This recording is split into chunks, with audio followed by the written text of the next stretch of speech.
Listo, entonces, buenas noches, ¿cómo están?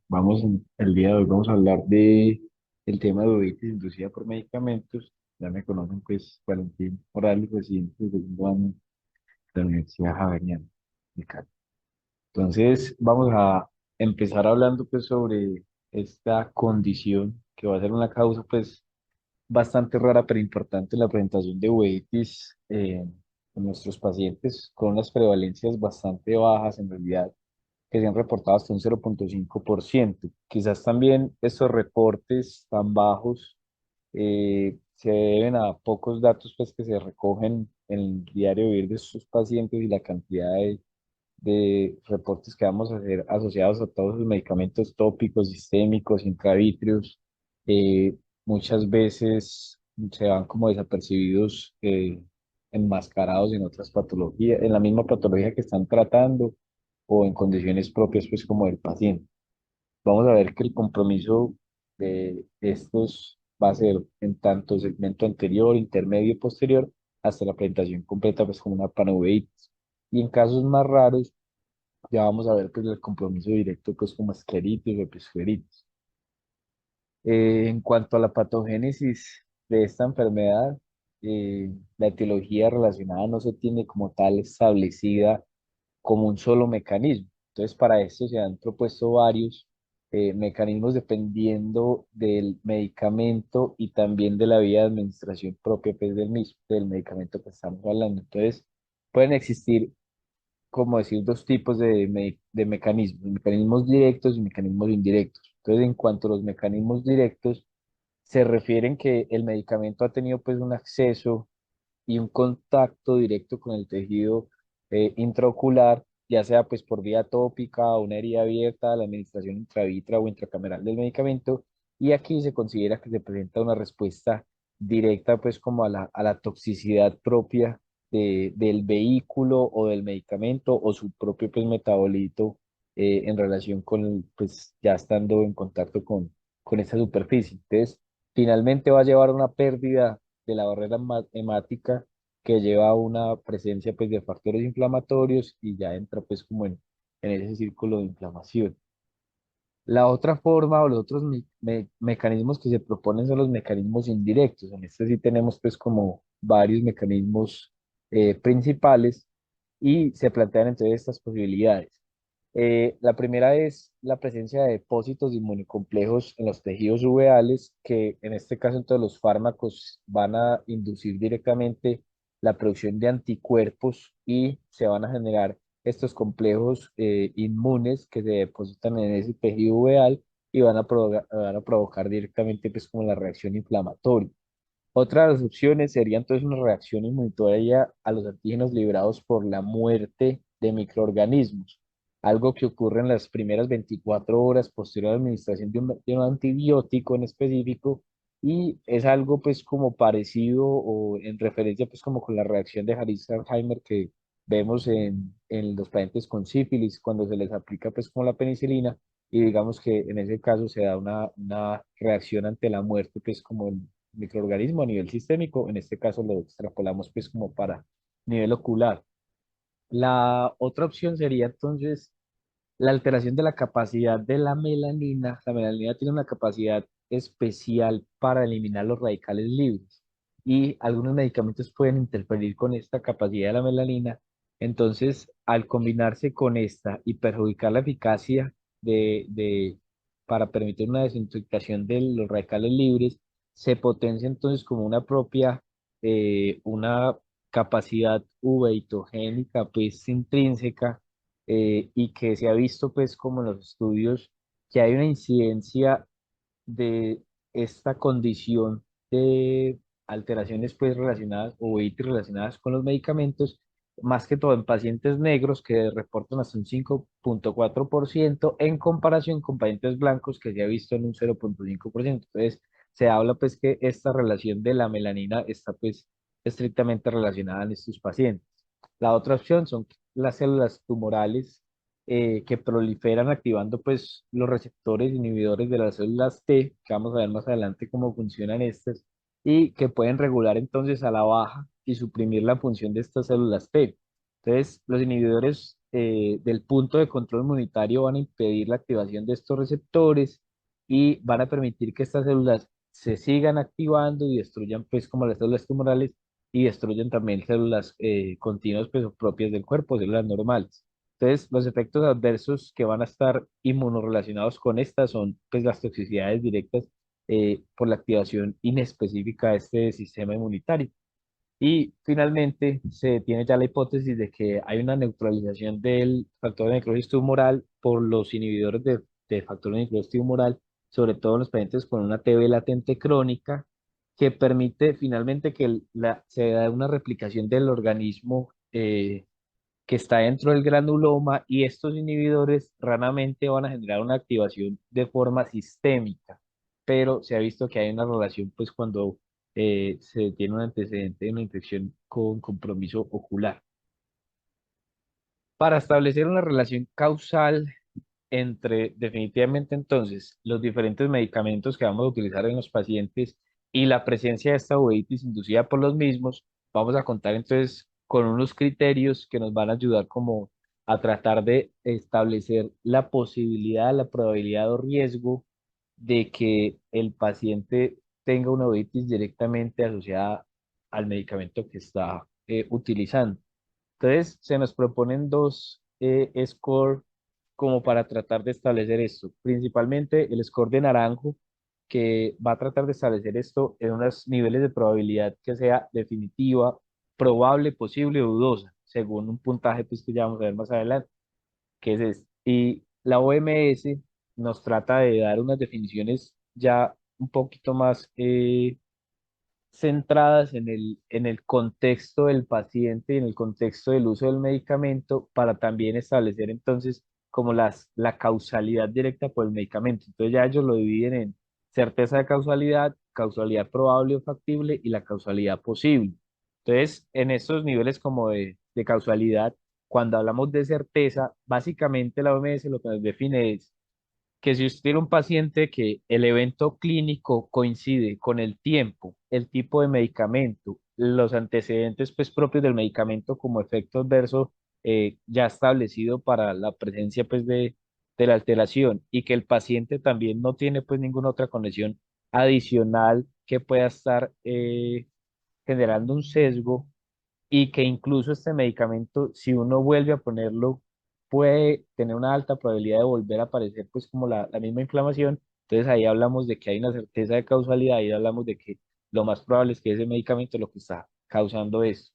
Y ahí va la causa probable o factible, que ya nos habla es que hay un evento clínico que ocurre entre un tiempo razonable posterior al uso de este medicamento, pero no se considera que esté asociado pues a los químicos o a la propiedad pues del medicamento o a la patología y ya tendría uno que ir a demostrar que hay una mejoría con el retiro del medicamento o un cambio clínico pues ante el retiro del medicamento y ya uno ahí empieza a pensar pues que hay una relación probable. Y ya cuando hablamos de causalidad posible, según la OMS, entonces ya dicen que hay un evento clínico que ocurre dentro del tiempo, sí, pero se puede explicar por la enfermedad, por otro medicamento, por otro químico que estuvo asociado pues al medicamento y no hay una clara mejoría ante el retiro del medicamento o no hay un claro empeoramiento ante volverlo a poner. Entonces ya ahí hablamos de causalidad posible. Esto nos deja pues como muy subjetivo también, pues cuando es muy obvio, pues listo, nos vamos con esa y en la clínica no hay duda alguna, pero de pronto vamos a necesitar pues como una mayor certeza y en este caso el score de naranjo nos trata de establecer entonces estas relaciones un poquito más afines a los diferentes medicamentos. Entonces, como estábamos mencionando, él se va a basar en definir si el paciente tiene un score que es definitivo para la enfermedad, es definitivo para la causa del medicamento para la uveitis, si es probable, posible o dudoso. Entonces, este se basa en unas preguntas a responder respecto al medicamento, la administración del medicamento, las condiciones previas del paciente y si hay una evidencia suficiente para justificar esta causa. Cada una de estas preguntas solo van a tener tres opciones que van a ser sí, no o si no se sabe. Básicamente, si no se sabe, no se suma ningún punto y entre sí y no depende pues de la pregunta que estamos haciendo y va a sumar o restar puntaje. Entonces, cogemos el paciente, el contexto y la historia clínica, todo lo que tenemos, aplicamos el score y pues, lo que se puede llegar de puntaje máximo en este caso va a ser un puntaje de 13 y si según las respuestas y los puntajes que logremos, todo paciente que el puntaje sea mayor a 9 puntos, vamos a entender que es definitivo la probabilidad de que este medicamento esté generando esta alteración.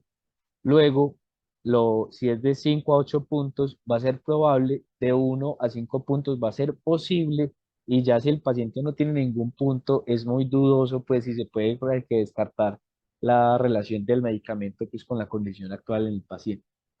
Eh, También es importante entonces este score porque el score pues en previas evaluaciones ha tenido con cada uno de esos medicamentos y ha logrado pues como relacionar las probabilidades de varios medicamentos con la relación en la presencia de la uveitis.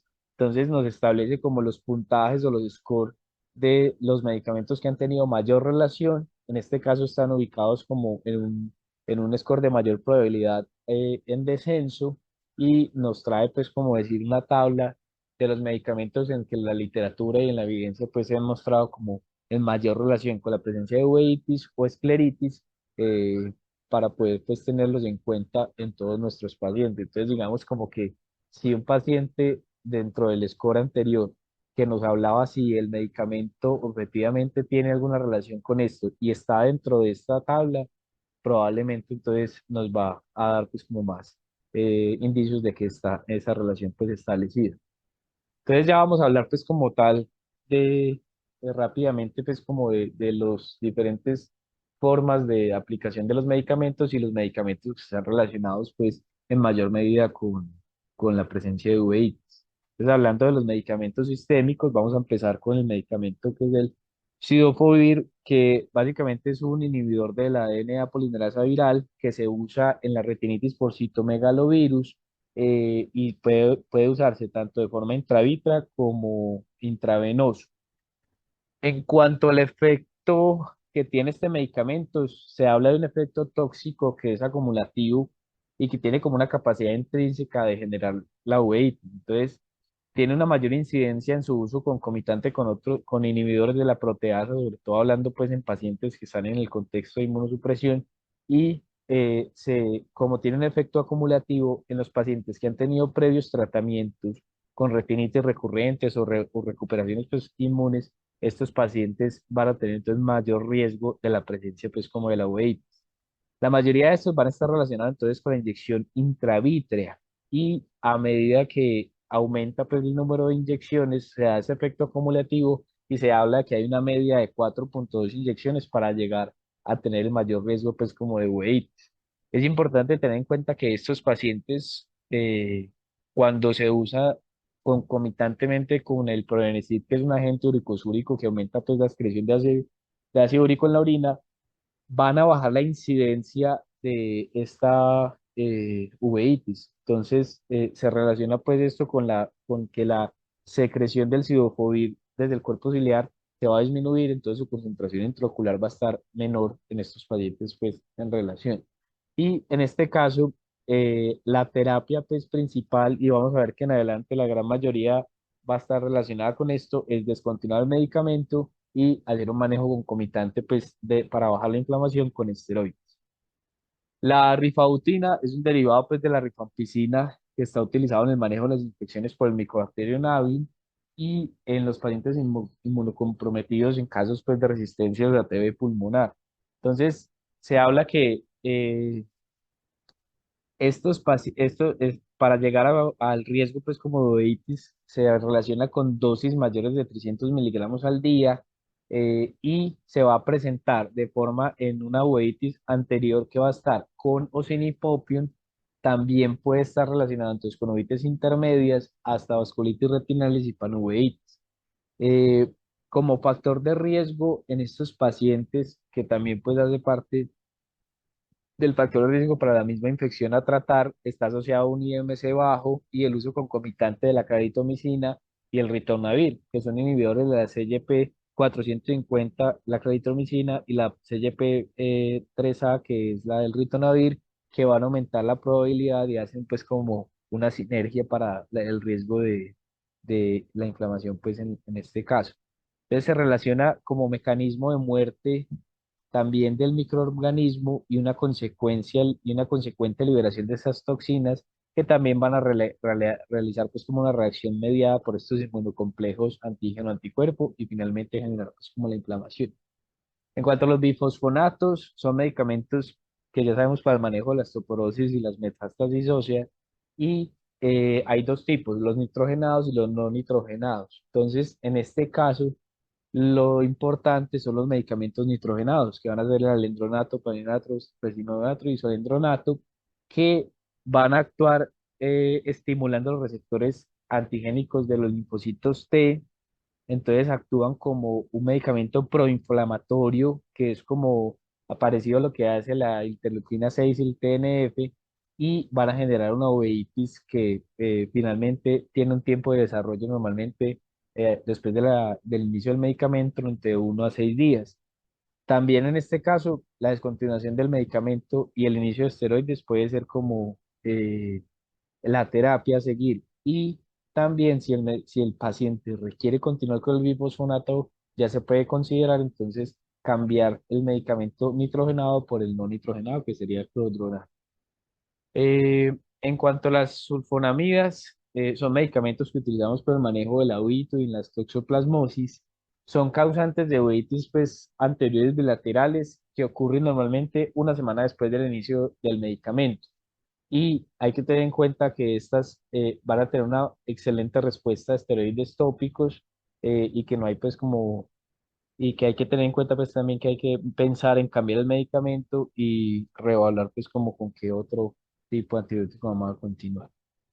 En cuanto a los AINES, entonces estos se relacionan con una entidad que es pues, importante, que es la nefritis pleurointestinal y uveitis, o que lo llaman en sus siglas en inglés TINU.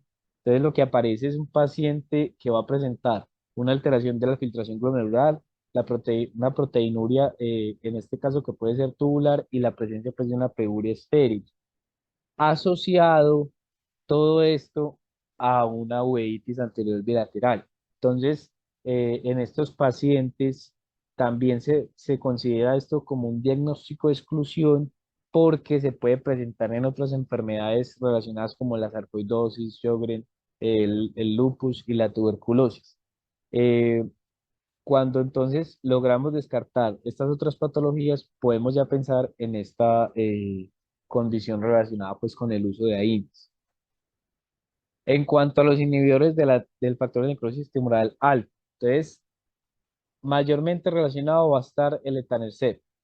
Se usa para el tratamiento pues, de diferentes enfermedades como la artritis idiopática juvenil, enfermedad de Crohn, artritis psoriásica, artritis reumatoidea, escleritis y la misma uveitis no infecciosa. Lo que pasa es que estos pacientes van a presentar una uveitis granulomatosa sale como parecida a la sarcoidosis, sobre todo en la relación que hay con el etanercept y el infliximab, y en este caso pues vamos a ver signos parecidos a lo que decía como la sarcoidosis, que van a ser esas uveitis anteriores, que en este caso se presentan en 20 o 30% de los pacientes y que van a estar asociados a los nódulos en iris, los nódulos de Cope pues que ya conocemos que se presentan ahí relacionados y parecidos a ese sarcoidosis like, y ocurre por una regulación al alta de las citoquinas de las células T. Entonces, básicamente, estas citoquinas aumentan y aumenta la señal de ataque para las células T y finalmente vamos a generar pues un ataque del propio tejido uveal. En cuanto al topiramato, es un medicamento que hay que tener pues como las alarmas prendidas porque se utiliza mucho en el manejo de la epilepsia y la migraña y es muy común que nos lleguen pues a nosotros como oftalmólogos los pacientes con ese tipo de enfermedades como la migraña. Este medicamento tiene una característica que puede generar un shift refractivo un shift miópico asociado también a episodios o en pacientes pues que tienen glaucoma de ángulo cerrado puede llegar a una exacerbación del mismo y presentar pues un glaucoma agudo. Si no es así, ya el paciente va a presentar, puede presentar también una uveitis bilateral anterior y finalmente se pueden, en algunos reportes se ha hablado pues como de desprendimientos coroideos relacionados.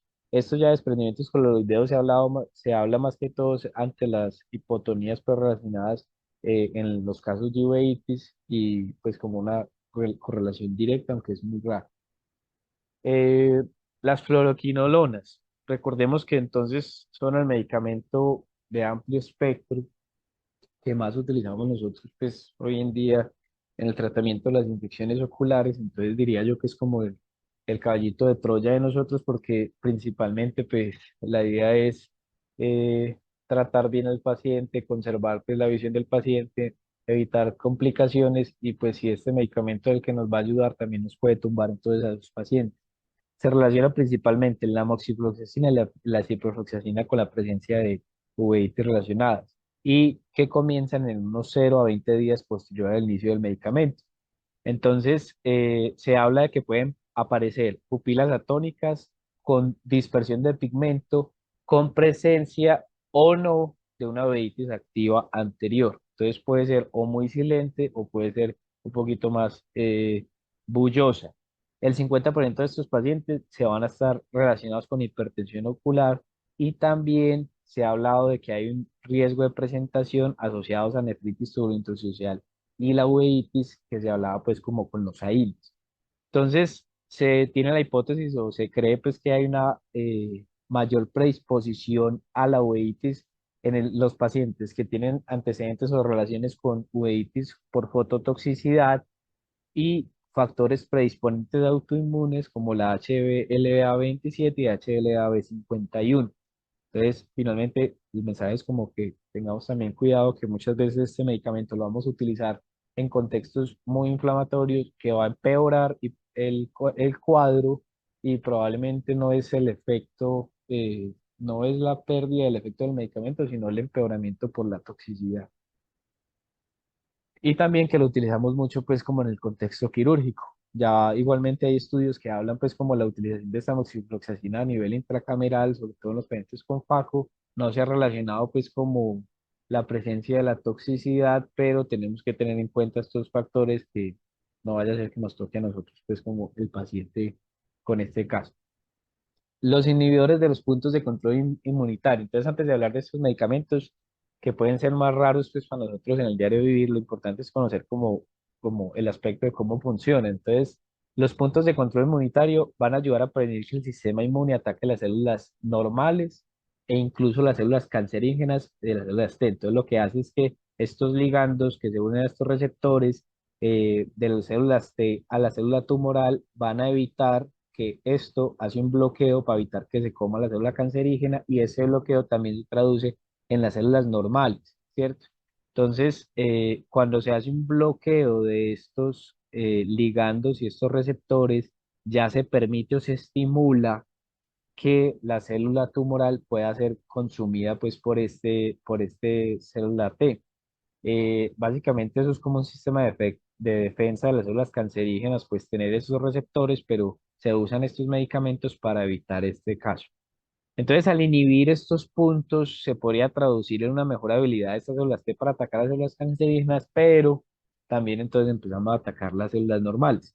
Entonces ahí vemos como los receptores PD1 y el ligando que tiene la célula tumoral, que es el PDL1, entonces pueden estar relacionados. Hay otro tipo de proteína que está relacionada, que es la CTLA4, y los ligandos pues con esta que también se van a ver pues como en el pool de medicamentos para el tratamiento de estas condiciones. Entonces, los inhibidores de este punto desde ese punto van a unirse a las proteínas resultando en una actividad de estas células. Y para esto vamos a tener entonces el pembrolizumab y el nivolumab que van a actuar sobre la célula T bloqueando la PD1 y también tenemos el atezolizumab, el adalimumab y el durvalumab que actúan directamente sobre la célula tumoral que es el ligando de ella bloqueándola también para evitar pues que no se la coma.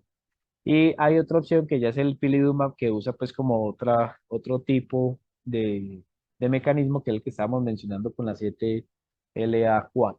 Entonces, se han reportado episodios de uveitis en semanas hasta años posteriores al inicio del medicamento, y lo más común es que la presentación de esta uveitis sea de forma bilateral y anterior, pero también se asocia pues a compromisos posteriores con la presencia de placas, lesiones retinales, vasculitis retinal y hasta casos de coroiditis multifocal.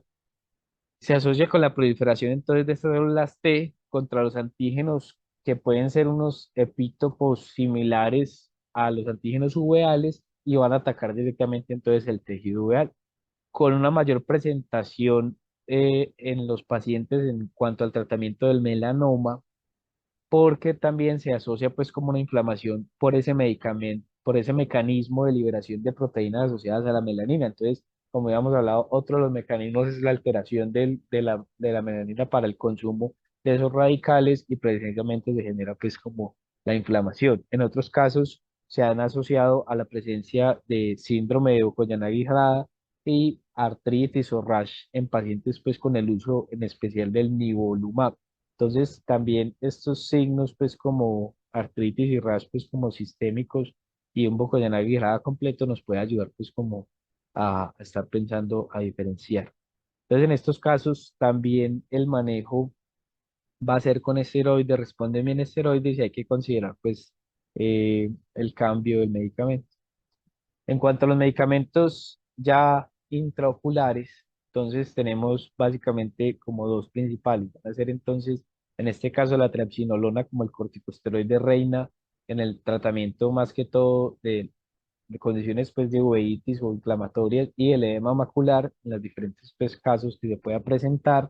Sabemos que es un corticosteroide de larga acción, y que en estos casos se va a presentar una inflamación secundaria a la misma inyección intravítrea del medicamento, que es comúnmente conocida como una endoftalmitis estéril. Entonces, esta va a tener una incidencia relativamente baja, que va desde un 0,5 a un 9,7%, y que ocurre en los primeros 7 días posteriores a la inyección.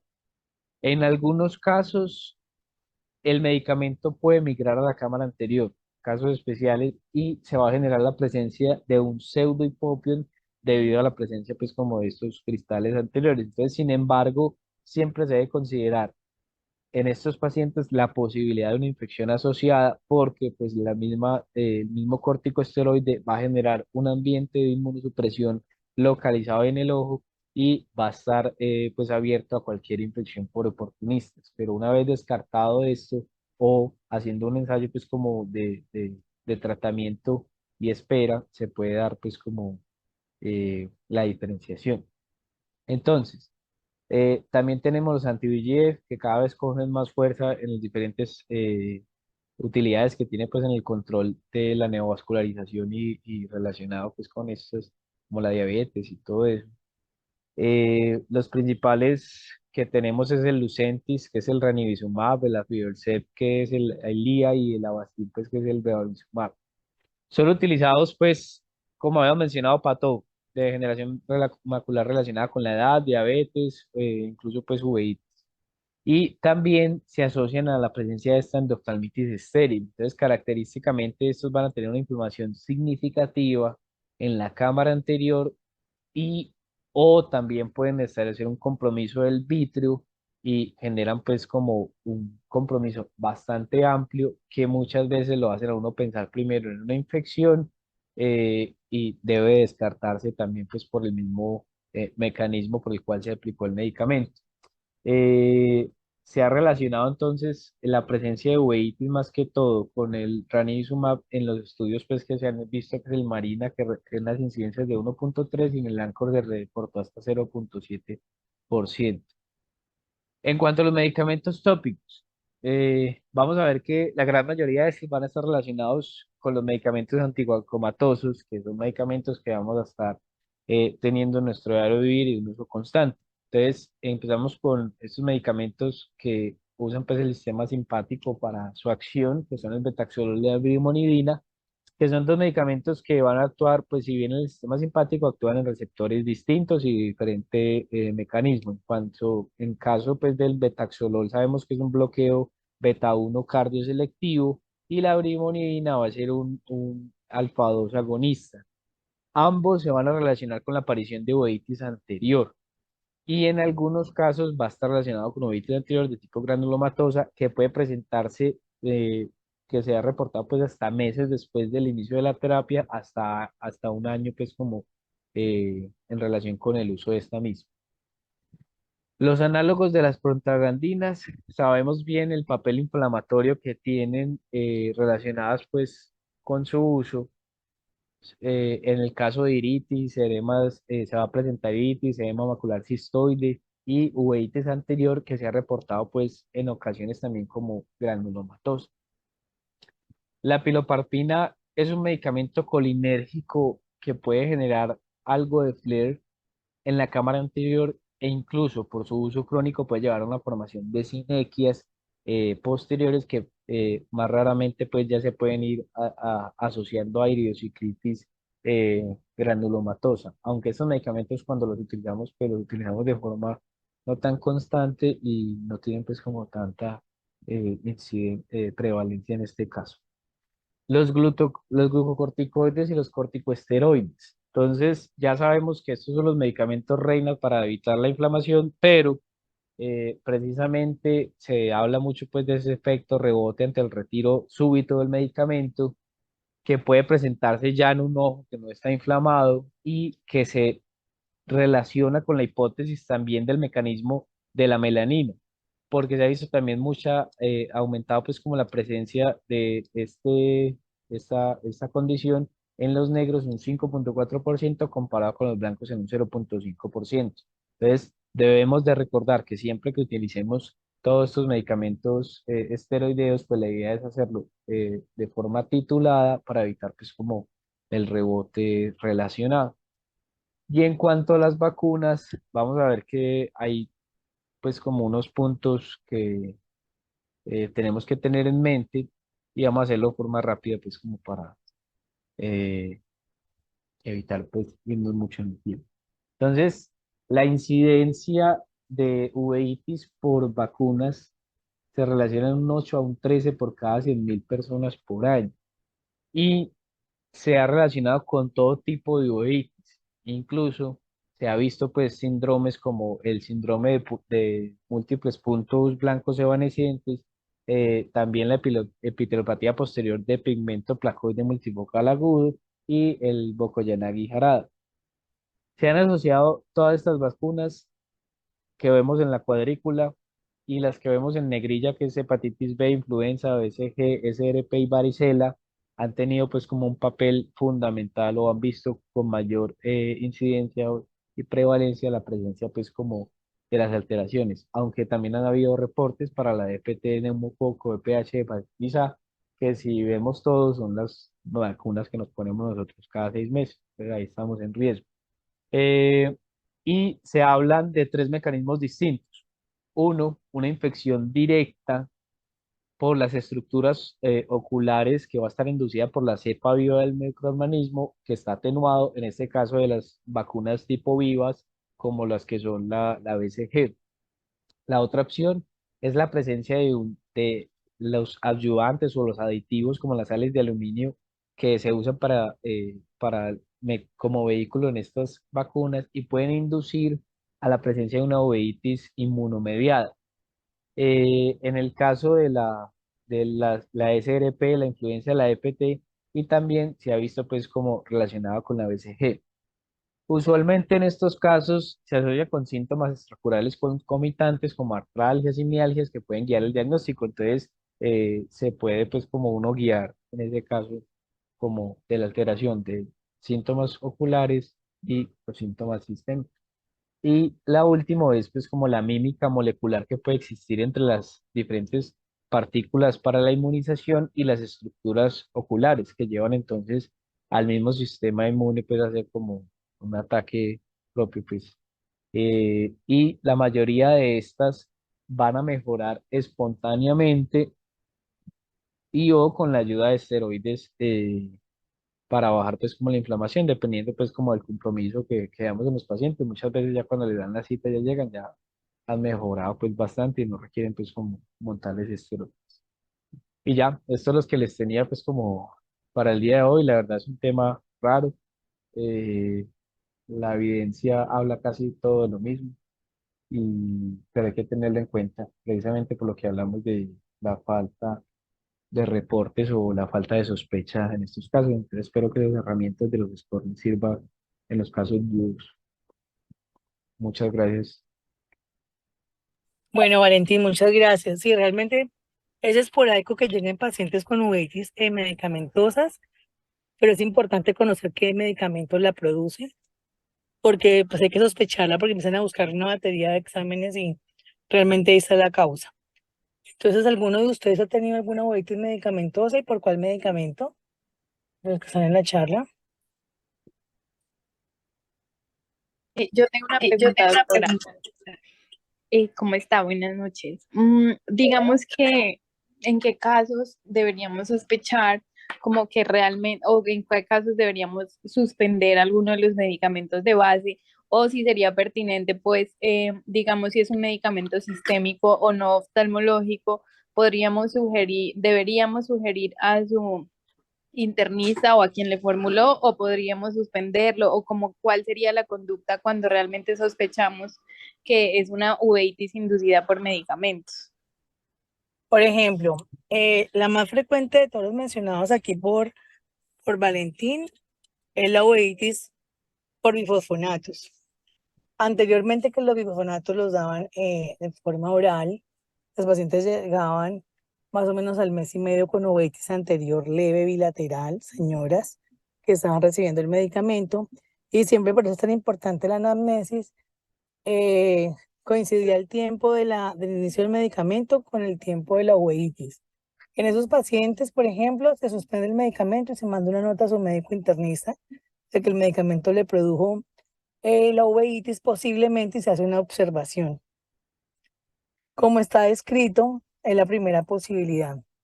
Posteriormente los bifosfonatos los ponen de manera pues endovenosa, y eso se hace en una uveitis súper aguda, bilateral, no me suele, súper aguda, bilateral. Los pacientes llegan incluso con edema palpebral, que parece como una celulitis preceptal. He tenido casos asociados a la uveitis, es severísima. Entonces, lo que le hago con esos pacientes es que le cogen terror al medicamento, al alendronato, y lo que digo, no, colócate una siguiente dosis, lo guío con el médico internista a quien se lo haya enviado, que por favor esa siguiente dosis inmediatamente empiece el medicamento, va a venir un chequeo o un control y empezamos esteroide en caso tal para hacer el seguimiento. Algunos pacientes lo hacen con la primera dosis y posteriormente ya no hacen más uveitis, o la hacen de manera más leve, o ya no hacen tampoco la celulitis. En el caso, por ejemplo, también he tenido casos de pacientes que hacen uveitis con el trimethoprim sulfa.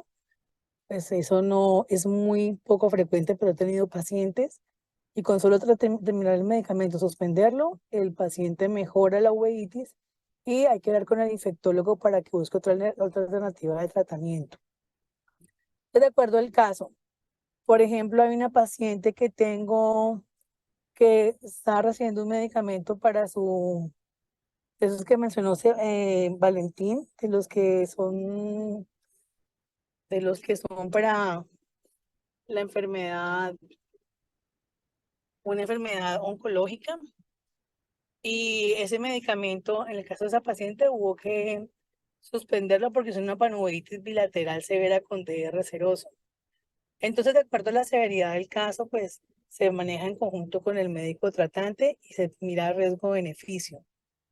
También es frecuente, dentro de lo poco frecuente, los pacientes con uveitis por moxifloxacina oral. Es frecuente que se presente y usualmente la moxifloxacina se maneja solamente por una semana. Entonces ahí inmediatamente el paciente la uveitis, inicia la uveitis y uno sospecha que está por el medicamento, y lo que se hace es cambiar la terapia y acompañarlo con esteroides. Veo que Bueno, tengo yo tuve un Gracias, caso doctora. de un paciente con un prolapso de iris en un posquirúrgico de FACU, de extracapsular. Y precisamente tocamos ese tema porque el paciente no lo podían operar en 36 horas porque no había sala, no sé. Entonces, con el médico tratante decidimos dejarle la amoxi, a pesar de que estaba expuesto, digamos, la cámara anterior. Al paciente no le pasó nada, pero pues no sé si usted ha visto, le ha tocado como experiencia con eso, porque yo estuve buscando precisamente esa evidencia respecto a la toxicidad de la amoxi, especialmente el Vigamox, pues que es lo que más tenemos por aquí. Eh, y encontré pues que es como relativamente controvertido, aunque los estudios y los ensayos clínicos no muestran pues como lo esperable de esa toxicidad, porque hablan de unas, cuando uno mira la ficha técnica del medicamento, ellos hablan de, de un TAS severo pues y que dicen que para nada se debería utilizar cuando está abierto el ambiente intraocular. No sé si usted tenga alguna experiencia en eso Bueno, los casos que yo he tenido con moxifloxacina es con moxifloxacina oral. Uveitis solamente. secundaria moxifloxacina oral. Y con Ya, moxifloxacina tópica realmente no he tenido ningún caso, ningún paciente. ya. Yo, Entonces por ejemplo, podría en ese uno, caso que me dices del paciente, yo también se lo hubiera dejado cierto, en si ese es que caso. no, eso versus la infección. Claro, se mira riesgo-beneficio, sí. Listo, de acuerdo. Bueno, Doctora, la última pregunta. Qué claro pena. que sí. Después entonces de ¿Con suspender quién el hablo yo? medicamento, ¿Quién es? ¿Quién habla? Ángela Ángela. Fajardo, otra vez. Hola. Doc, después de suspender el medicamento del cual sospechamos que es el causal de la uveitis, más o menos cuánto tiempo esperamos para determinar que el paciente sí ha mejorado y que realmente pues funcionó suspender el medicamento. Entonces recuerda lo del Zoom, la clasificación de cuando un paciente mejora la uveitis anterior y cuando no. Y si el paciente mejora por lo menos una cruz de celularidad en cada control, el paciente ya va a hacer la mejoría. Y el paciente va mejorando agudeza visual, va mejorando las cruces en celularidad. Y obviamente en las uveitis por alendronato se demoran bastante en mejorarse. Bastante me refiero que quedan como con una celularidad de una cruz, media cruz, por un mes, 2 meses, 3 meses, pero obviamente esos pacientes, eh, si no tienen ningún antecedente de base, lo único que yo les pido de pronto, y eso que, que no, por pocas veces, porque lo que me hace pensar que si es una otitis aguda, y me hace estar como el diagnóstico de diferencial con un HLA-27 positivo, que también es una uveitis aguda, es que el HLA-27 positivo es unilateral, en cambio, en ese tipo de pacientes es bilateral y aguda, ¿sí me entiendes? Solamente yo no les mando ninguna batería de exámenes, solamente los manejo, y si ya la uveitis no mejora y ya considero que es otra posibilidad, o sea, que no estoy segura de que es una uveitis por medicamento, pues ya busco otras posibilidades. Ese score que envió, que mostró Valentín, no lo manejo, no lo tenía y me parece súper interesante, lo voy a seguir manejando. Valentín, si nos puedes compartir la charla a todos, te agradeceríamos mucho. A mí en el drive de uveitiscali@gmail.com, Listo. porque con ese se ayuda uno mucho a ver si es probable, segura, si es posible, probable. Ujú, de acuerdo. Entonces, realmente tú vas viendo la mejoría, Ángela, en cada control. Si el nivel de celularidad va mejorando, si los síntomas van mejorando y si la agudeza visual va mejorando. Bueno, Ya, doctora, muchas gracias. bueno, una feliz noche para todos. Me alegra Igual, mucho que Doc. pregunten. Súper rico. Listo. Bueno, gracias. Que estén bien. Un Gracias, abrazo. Doc.